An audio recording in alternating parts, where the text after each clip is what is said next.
يا أخي على إيش الكدر والضيقة والهم والضجر، أبسألك يا صاحبي أمانة صليت الفجر نويتها قبل المنام أو نيتك بس بالكلام؟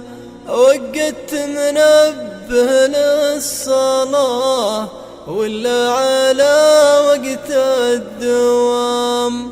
تخيل انك ما صحيت الموت جالك وانتهيت. تخيل انك ما صحيت الموت جالك وانتهيت.